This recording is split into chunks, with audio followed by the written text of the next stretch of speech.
Hello and welcome to the Midday Brief. I am Kimini Nyamani Amano. To come, University of Ghana to increase fees by 13%. We will speak to the SRC president. Let's have your thoughts on it. Also ahead, Ghanaians yesterday remembered the late president. At our mills, we will recap the ceremony. And in business, we will be speaking to a stockbroker on a review of the stock market.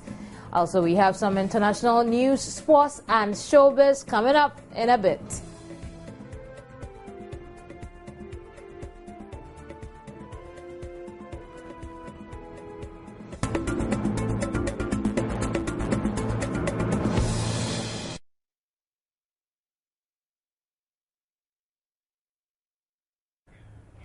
You're welcome back to the Midday Brief, and in our first story. Right. Now, we understand that authorities at the University of Ghana say intake for the 2013-2014 academic year may not differ much in numbers compared to last year's. This might come as bad news for two streams of WASI candidates who will all be seeking admission this academic year. According to Vice Chancellor Professor Ernest Daite, going beyond the capacity of the university will compromise teaching quality. The university, we understand, is also reviewing its fees. At the time, the very significant increase of 38%, average of 38% in all fees, was a result of the non-increment for several years. So, to ensure that we do not have a future in which there will be a very significant increase in fees, every year we will increase fees by the rate of inflation plus 2 percentage points. The rate of inflation is to ensure that your fees are always in real terms positive, that the fee value does not erode with time. I hope you understand that. If you don't do that with inflation, your fee becomes worthless over time. The 2 percentage point increase allows you to cater for replacements, for replacement of science equipment, replacement of furniture, replacement of various other things. That's why. So this year, all fees increased by 13%. Next year, if inflation drops to 7%, fees will increase by 9%.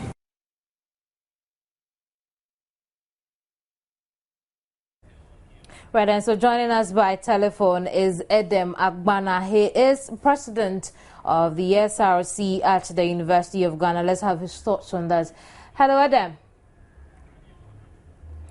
Right, I'm told we do not have Edem on the telephone, but when we do, we will bring him back. But just so you know, some of the issues that were raised at this press confab at the University of Ghana, addressed by Professor Ernest Daite, who is Vice Chancellor for the school. We understand that there is going to be a 13% increase in school fees this year, and he explained that this would be juxtaposed to inflation. So when inflation goes down, then the increment in school fees might also come down as well. And then also the university intends to put up toll collection systems at various entry points in the school, just so they can have some revenue collection streams to be able to beef up infrastructure in the school. And so we want to find out the thoughts of the SRC, which is the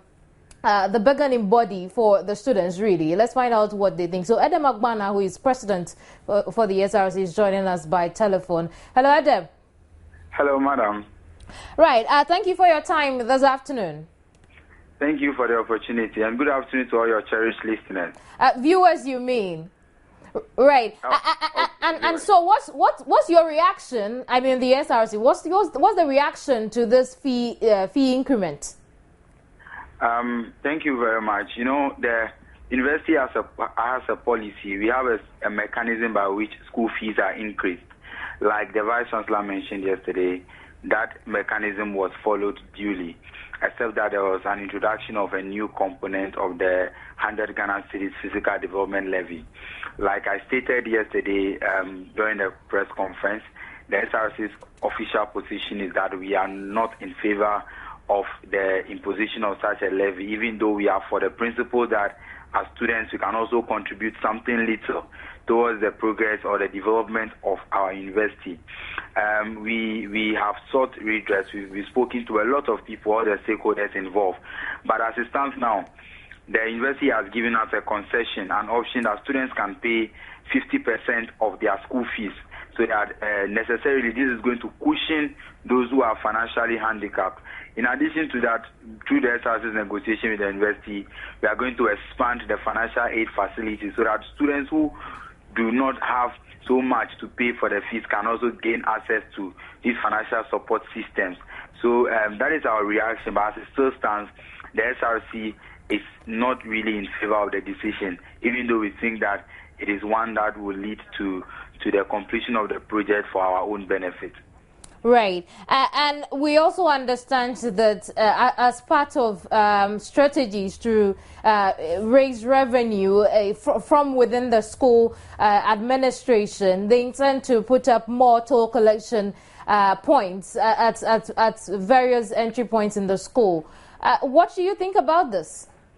Well, about the toll system, we believe that the toll system will surely add up to cost of things, because when you, for example, you pick a taxi and a taxi driver is going to be charged for a toll, he will surely add the cost. He will pass on the cost to the students.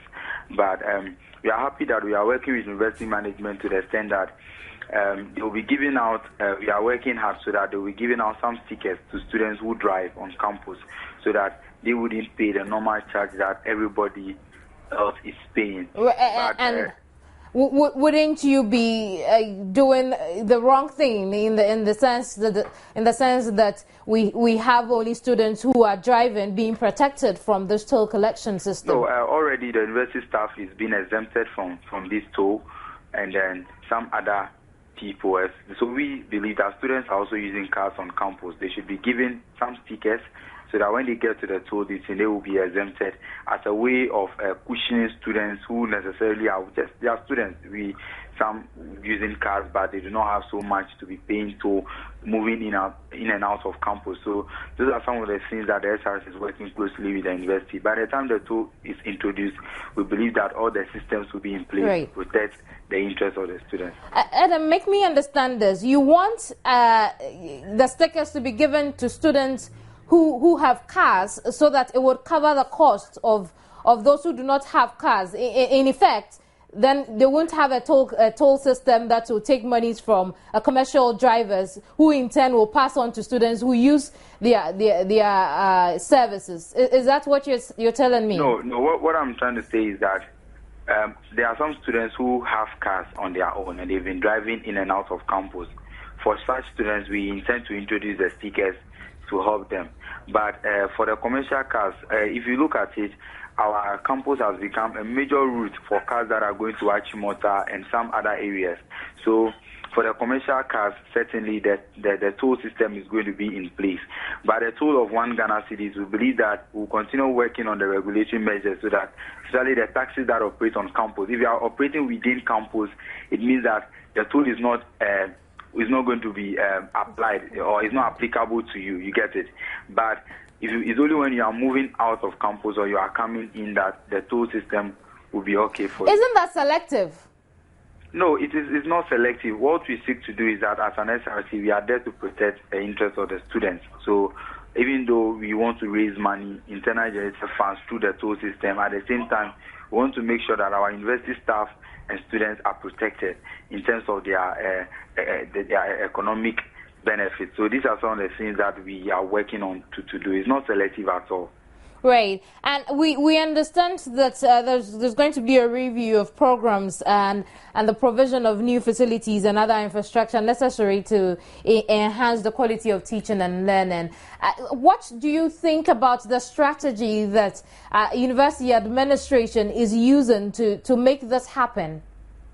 Sure. As a member of the University Council, I'm privy to a lot of information and documents about this whole change. I'm happy that the university is gradually moving towards becoming a research university and a world-class university for that matter. I think it's a bold step that the university have taken, and we should all support.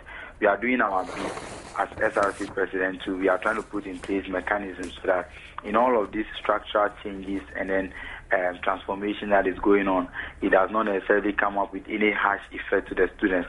But I can only say that picturing University of Ghana in the next 10 to 15 years would become one of the best universities in the world. It's a bold step that we have taken, and we are asking everyone to join us, make it real.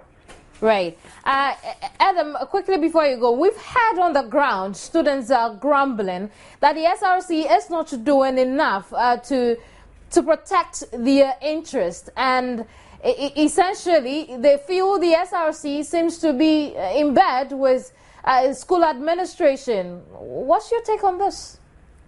Oh, certainly. I'm really surprised by that. If you listen to students and if you had a press conference yesterday, you realize that the SRC is a very effective one. We disagree with management. We agree with them on issues that we think are in the best interest of students. But change is gradual, and a lot of people do not really want change. The meal plan that the university intended to introduce, it was going to add an additional cost. It was because of the SRC's intervention that has been suspended. Because of the SRC, they've given the option of the 50% payment. Because of the SRC negotiations, they have expanded the financial aid facilities and a lot more of other things. We are working on improving the water system. By the time students come back, we are working on introducing solar systems into the libraries and the reading rooms. The SRC is doing all those things. But there's one thing that I want to say. When you are the leader, when you are in the position of the management, you need to understand that there are sometimes you need to take some tough decisions that is going to be the vision. You look at the 10 years, 15 years from now, what decisions you are taking. If we are saying that the SRC is not doing enough, I'm surprised, because students really send me text messages. I read comments on the Facebook and all those things. You realize that students are really happy with the level of advocacy that this particular administration has engaged in. So it is coming as a surprise that you are saying that they think the SRC is in bed with management. If you were in bed with management, feeding policy would have been introduced. If we were in bed with management, we would not have opposed the 100 Ghana cedis at all. And let me put on record that the initial fees that the university proposed were even more than what we have now. But the SRC was able to get some components out. Just that it's not every detail that you get out of your meetings because that you will be able to tell students. We should just students know that we are doing our best and they are happy with what we are doing. Right. Thank you very much, Edem. Eric Edem Agbana is president of University of Ghana, SRC. You're still watching the Midday Brief, and quickly let's move to the Upper West, where ahead of the Supreme Court's ruling on the ongoing election petition, the Regional Police Command has warned that it would deal ruthlessly with anyone seeking to foment trouble in the region for political gain. At a meeting with political parties to sensitize them on the Supreme Court ruling, the Regional Commander ACP Kwesi Mensah Duku appealed for total acceptance no matter the outcome. Correspondent Rafiq Salam reports from Wa. The Supreme Court in the next few weeks would pronounce judgment on the historic election petition, and according to the Upper West Regional Police Commander ACP Kwesi Mensah Duku, there are fears that many people would like to take the law into their own hands by trying to disturb the peace in the region. As security officers, he said they are ready to quell such plans, but needed the support of the political parties to achieve that. Let the supporters be aware that the verdict is going to be given by the highest court authority in the land. And they are honorables, and I believe the verdict that they are going to give is going to reflect the true state of affairs of the elections. So let everybody educate them that, sensitize them that they have to accept the outcome of what our able and honorable men are going to offer. ACP Mensa Duku disclosed that a series of simulation exercises would be held in the region for officers and men to prepare them for any eventuality emanating from the Supreme Court ruling. Upper West Regional Vice Chairman of the NPP, Hafiz bin Salih, and NDC Regional Organizer Adams Isahaku, respectively, agreed on behalf of their parties to work with the police to achieve peace after the Supreme Court judgment. I think that must be condemned, because when you do that, you provoke your opponent. In this particular case, we don't know where the pendulum will swing to. So all of us must take precautionary measures. We of the NDC are assuring the Regional Police Command that our supporters, we know, are always up to taking the worst from our party top herald. Upper West Regional Correspondent Rafiq Salam filed this report from Wa. Right, and he's joining us again by telephone to give us an update on the situation. Hello, Rafiq. Hello. Right, and so what can you tell us about how Wa feels at the moment? The situation in Wa is very calm, is very normal, and people are going about their normal duties, and there's no cause for alarm. Right. And we from the report we understand that some training session was going to be organized for the personnel. Do you have any idea what's going on at the moment? According to the commander, they were expecting some top officers from Accra, 5 officers in all, to come for them to start this simulation exercise, which is slated for Friday. And already they have also had in their fold 145 personnel from Accra. And these are some of the things that they are putting in place, some of the arrangements that they are putting in place for the exercise. Right. And that's why it takes me back to my earlier question. With the presence of the personnel in the area, how does it feel to be in Wa? You know, there is more police presence, and I would want to know what it feels like to be in Wa at the moment. The people I spoke to, they are really very happy with the presence of a sea of policemen in their territory. But you know, of recent, Wa has not been the best of places to live in. There have been lots of armed robbery attack and a lot of nefarious activities taking place in the heart of the municipality. And so now that we have a lot of presence of these security men, the people are really happy. But the people would like them to not to be only on the west side. There are some places which are at the outskirts of Wa, or also some places where we have government officers, officials, where they do go to their office, and then at the end of the day, you have people going to their houses and then to break into these houses and then also to rob them of their valuables. And so that's what the people are saying, that yes, the presence is good, but they would like them not to only be stationed or positioned on the shoulders of the road. Right. And so then you can say visibility of the police has increased. It has increased tremendously. But one thing I'm curious about is the fact that, you know, we always hear about the fact that, you know, there is not much infrastructure for police personnel. And we have more people being transported from or deployed from Accra to the northern region. Where are these people lodging? What is their situation then in the Upper West region? To the best of my knowledge, I can't talk for these new people that just came into town.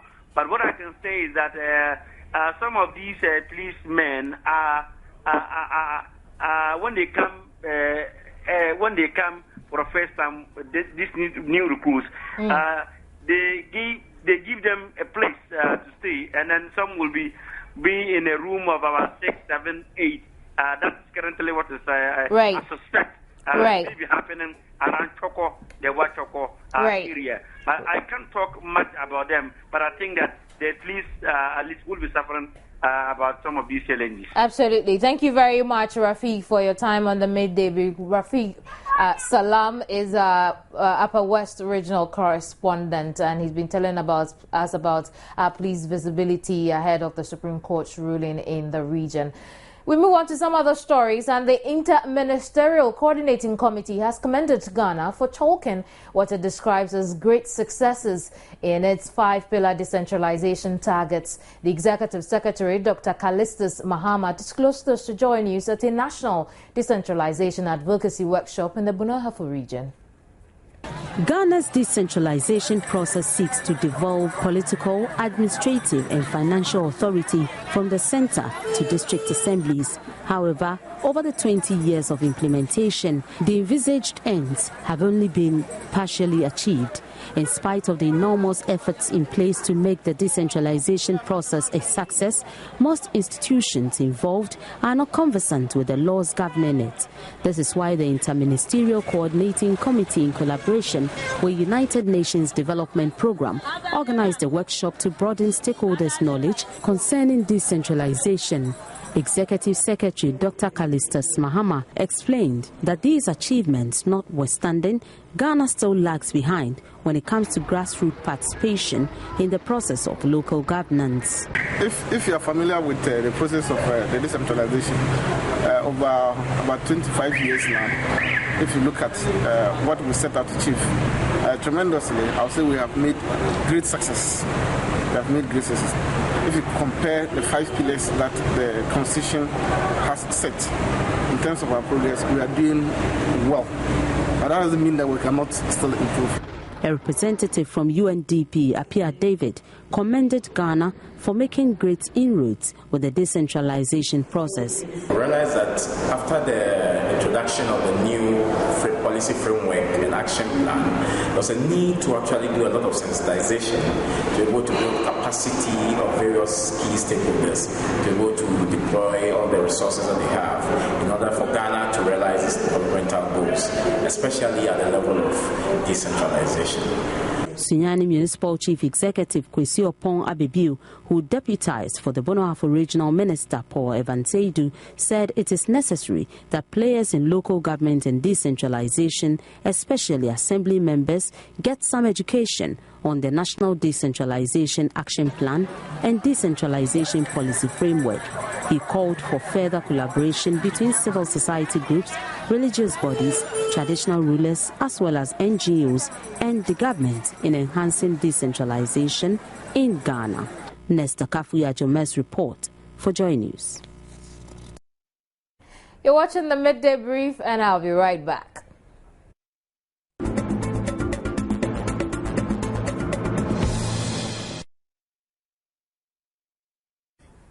You're welcome back, and moving right on. Remember that fire gutted the pedestrian market at the Odona, at the Kwame Nkrumah Circle, and we understand that 7 shops and 21 sheds were consumed. But the chief executive of the AMA, Alfred Okovandapoy, who visited the traders, empathized with them and assured of the assembly's support.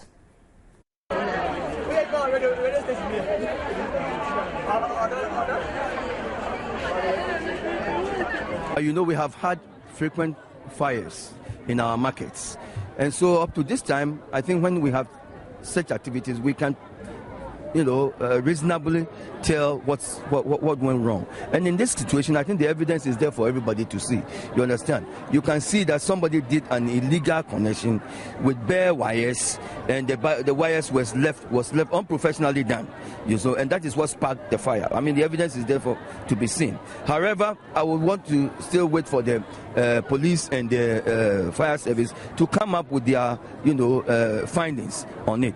But if that is the case, then it means that, you know, we have had fire in this market, this particular market before, and we have come to renovate the shed that burnt, and we gave them warning. We put a task force in here to make sure that we do not have a repeat of this, and that is why I'm very, very serious, because I know we have a task force here, and if somebody was doing an illegal connection, our task force must be able to have seen that that should not happen, and that is why I want to have a thorough investigation to find out if anybody neglected their responsibilities and allowed somebody to do an illegal connection, which resulted in this. You understand? So we will do the investigation. We will find out who had a hand in it and who did not do his job and allow this to happen.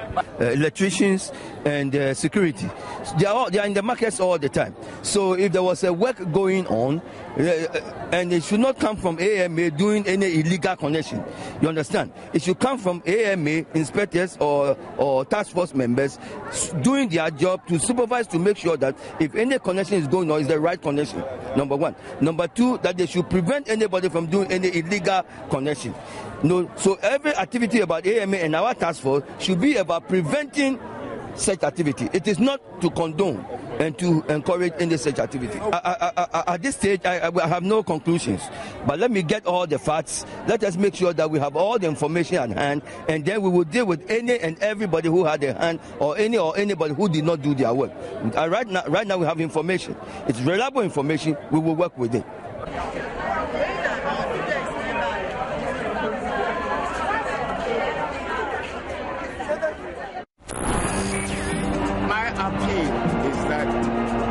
We should ensure that this campaign is carried out in a clean manner. My brothers and sisters who are gathered here.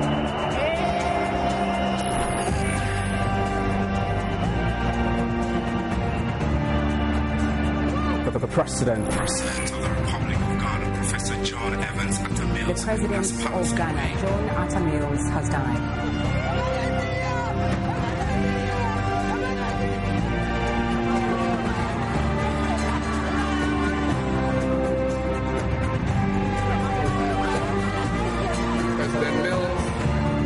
The ultimate prize for this country.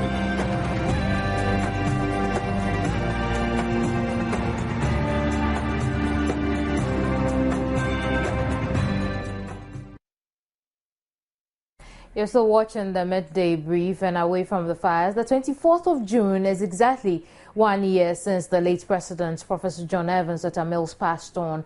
All across the country, remembrance ceremonies were held to mark the day, and the central region town of Utuam, where the late President hails from, was not left out. A Deba was held to commemorate the occasion.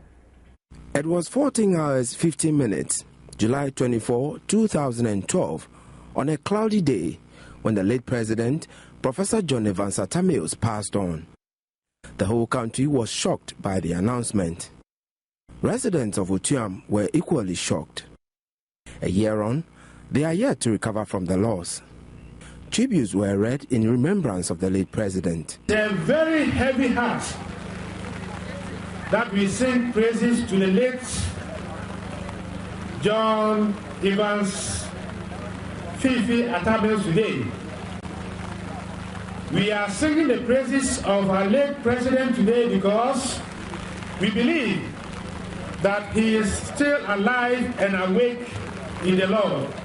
This old lady, a cousin of the late President, could not come to terms with his passing. Tears rolled down her cheeks as the tribute of the late President was read. Some of the family members recounted how they received the news of the demise of Professor Mills. My daughter, Abba Walters, rang me and told me, Daddy, we have seen on the TV, we have heard on the TV that your cousin is dead. And I said, how? When? And then, there and then, where I was, I tuned into the TV of the pastor I had visited, and I heard it live. It was really shocking.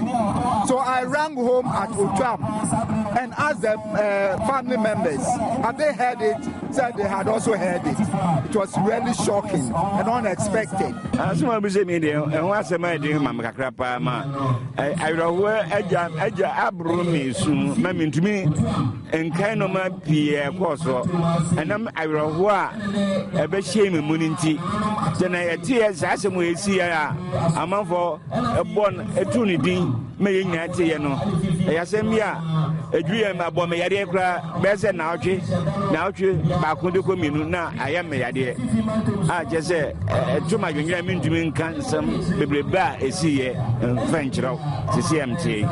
After a year, lessons have been learned. Francis, and together we build Ghana to make it better, just like Prof always wanted for the generations just yet unborn.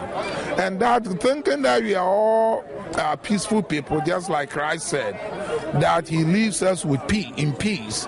Prof has left us in peace, so we should be peaceful and love one another. It is important to know that he, Atta Mills, the former president, was the president of this country, and that he was not for Otom alone or Kofi alone. He was, or he became a national figure. Therefore, I'm not supportive of the idea that people think that, oh, what have you done for this community? What have you done for this community? I'm sorry to say this. That means a selfish mentality.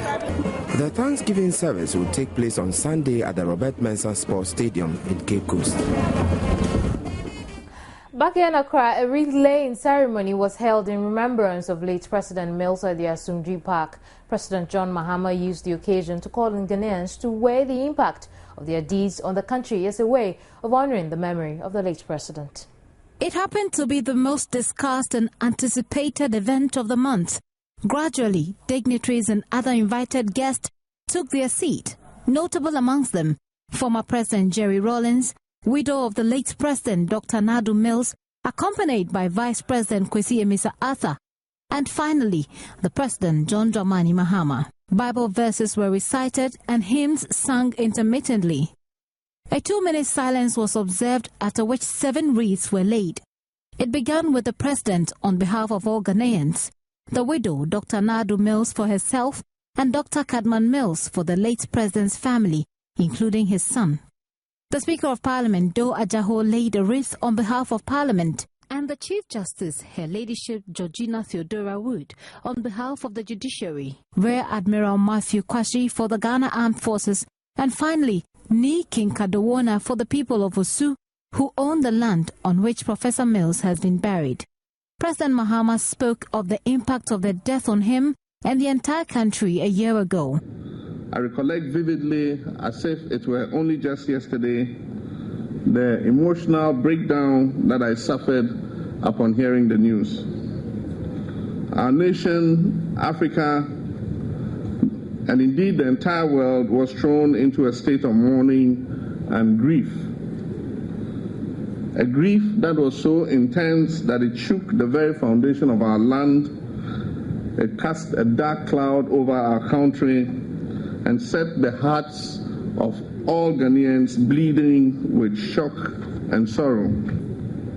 I implore all Ghanaians, especially the youth, that we should continue to be inspired by this great man and resolve to be instruments of positive social change in our country. In everything we do, let us ask ourselves what the impact of our actions or inactions will be on our nation and our fellow citizens. In doing so, we shall be doing honor to the memory of our departed President, Professor John Evans Atta Mills.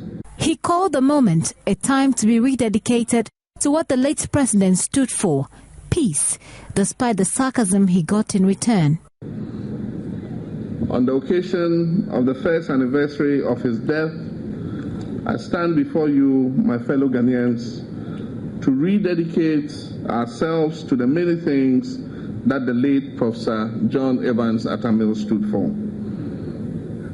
Peace, social justice, building a country of a united people devoid of deep-seated partisan interests, being a father for all, and developing Ghana into a country of equal opportunities without regard to partisan, tribal, religious, or any other considerations. After the president's departure, former President Rawlings paid his last respect at the tomb of President Mills.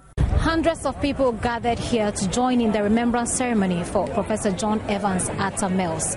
As you can see in the shot, most of them still taking a piece of the memory back home with them. It has been a solemn ceremony here, laced with prayers, hymnals, and indeed tributes. After all is said and done, a simple message that runs through all that the people of Ghana are saying is the need to emulate the peaceful nature of Professor John Evans Atta Mills on the back of an impending election petition verdict. Gifty Andopia, Joy News, Asumdre Park.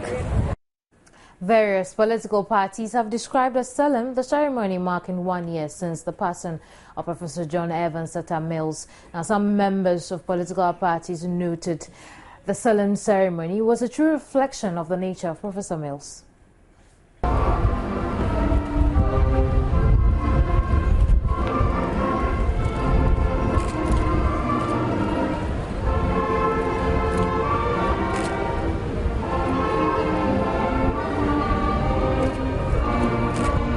It was a very solemn, simple yet profound occasion, and it reflects the nature of the man himself.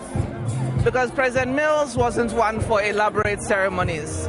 Neither was he a person who would want you to be over exuberant in doing things. You know, he was a very simple person. The qualities of Professor Mills, I think that is not cannot be compared to any leader at the moment. He has all the qualities that one can think of. They are very rare of this kind of person. And some of us are taking inspiration from his leadership style. And we believe that many of us here, among us and the youth coming up, will learn to understand his political lifestyle. And I think that they should write a book on Professor Mills, right from his childhood until now, all the qualities, the advantages and disadvantages of Professor Mills. He left behind some virtues. He was humble, he was a modest politician, he showed respect to his political opponent. For us, I think that the greatest legacy we can pay to the professor's memory is that we must eschew corruption and conduct a selfless political life, because that is the only way that we can determine the public good and do exploits for the majority of our people who are considered unfortunate. The brothers and sisters, we are not hearing that again. And he was a fine gentleman. He had good intentions for this country, looking like the way he wanted to transform the educational sector, trying to put 2 universities, one in the Broward and the one in my hometown, Volta region. My brothers and sisters, that is what he kept and constantly repeat. And also the way he blend his speeches with the words from the scriptures. And it's also something that I've missed so much.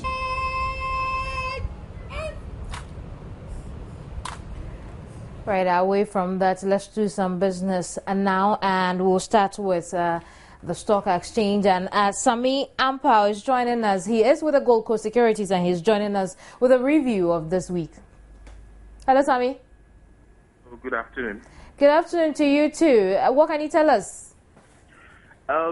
Basically, the stock market activity as at the Thursday morning has been good. I mean, the stock market started with a positive drive this week. If you look at, for example, the market activity in terms of trades, it's been quite encouraging for the past few days.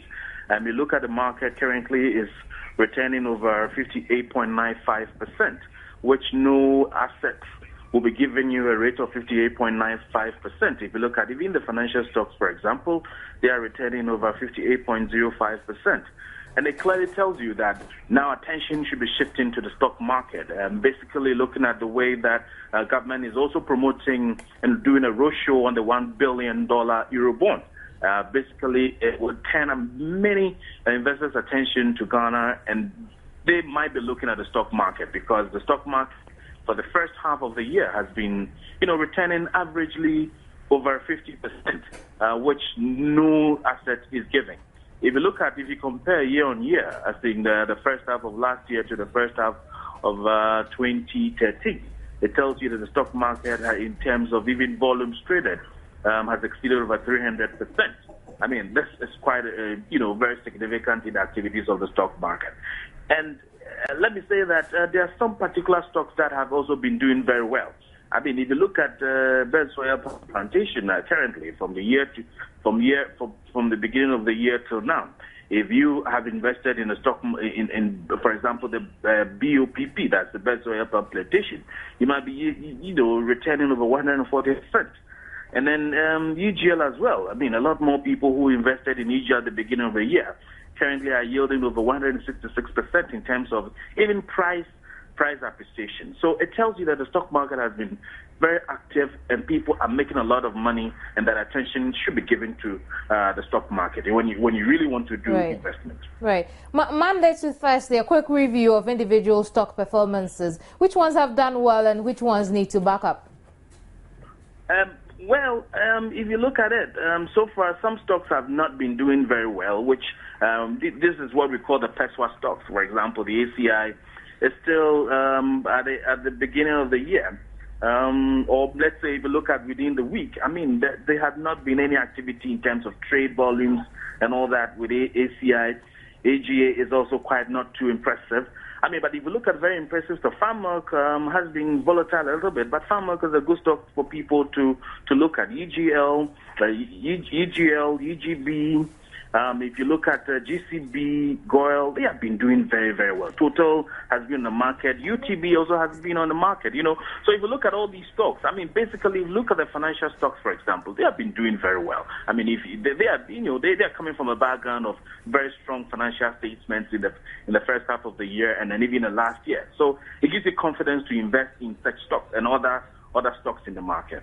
Right. Thank you very much, Sammy. Sammy Ampao is with the Gold Coast Securities. He's been joining us with trading review on the stock market, stock exchange markets Monday to Thursday. Let's move on with some other business stories. And late former President John Evans Atta Mills was a key player in building a resilient economy even before he entered into politics. For those in the business community, the late president will forever be remembered for his efforts to improve the conditions of workers and his general commitment to strengthening the fundamentals of the economy. Abigail Adumanko Entry spoke to some economic stakeholders. For 6 years as the commissioner, Professor Mills sat on this very desk I'm sitting in this very room and administered the then Internal Revenue Service. Key among the unique characteristics of the man was his simplicity. He demystified the position of the chief executive of the Internal Revenue Service. He was part of the team that gave birth to VAT, and in fact, a lot of the policies we are pursuing now, even with respect to integration of the revenue agencies now into one authority, have their seats sown by him when he was the commissioner of the then Internal Revenue Service. And back to his role in the Commonwealth Association of Tax Administrators, it is also the platform that he presented for CATA, the Commonwealth Association of Tax Administrators, to link more closely with the country, which eventually have culminated in Ghana holding the presidency of the Commonwealth Association of Tax Administrators now. You know, the single spine salary structure, the new salary structure, the process began in 2006. And when they came to power, there was an attempt to say no or to have an abrupt end of it. And of course, that was when the old government was leaving. But eventually, when we had an engagement and explained the consequences involved, they considered and had a single spine discussion moving on. Although we have had a lot of challenges in the implementation, I must say that the whole process was done in a way that all partners were involved in almost every discussions. So we saw his commitment to working people as very good, and those signs really were signs he exhibited whilst in the university with TEU and also in the Internal Revenue Service, the then Internal Revenue Service of the Public Services Workers Union. Each time he met us, he always said he's a union member and he was prepared to pay dues. One major policy he did for industry, which we always give him the credit, is the development of the industrial policy. Because all these years we have never had an industrial policy in Ghana. Indeed, the industrial policy was actually initiated during President Kufuor's regime, but it wasn't completed. And when they came into power, they took it up, and under the leadership of the Minister of Trade at the time, Hannah Tete, the industrial policy was developed and actually launched. So it is one thing that we will always remember him of. He also developed the private sector development strategy phase 2. There was the phase 1 during President Kufuor's regime, and then when they came, they developed another one, the phase 2. I must say that implementation has been generally slow, and I wish that it has been faster than we are experiencing now, to at least protect that legacy and have a good memory of what he did for us. Let's do some foreign news now, and hopes of American intelligence leaker Edward Snowden. Right, it all happened a year ago in the afternoon of the 24th of July 2012, and would like to take you back to the days after the death of the President John Evans Atta Mills, right until he was laid to rest at the Asumdwe Park near the Christianborg Castle in Accra. That's in showbiz. Shortly after news broke about the death of Professor Mills, Ochema went to the studio to eulogize the late president.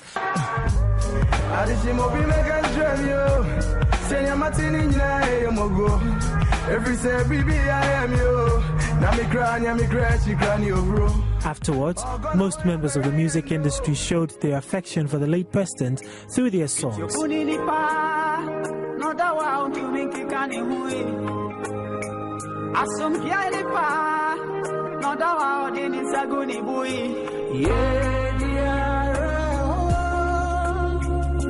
Musica's tribute song has since become a major hit song which has been produced on a large scale.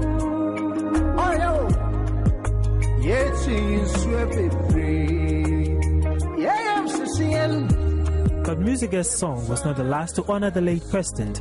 Actor and singer Kobe Rana also released this song, which paraded an array of actors.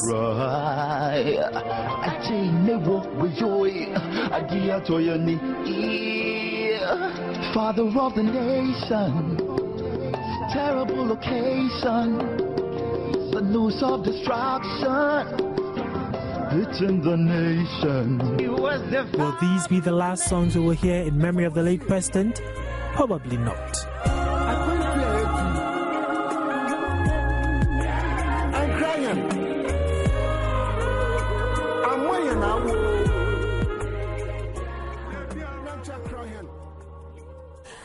That's all for today. Join us same time tomorrow. But then you need to stay on for the rest of our programs as we bring you insightful packages. My name is Kemini Nyamani Amano. But in our closing headline, AMA boss assures traders' heads will roll after traders finger AMA officials for neglecting their duty in the Odorna pedestrian market fire. Thanks for watching. Goodbye.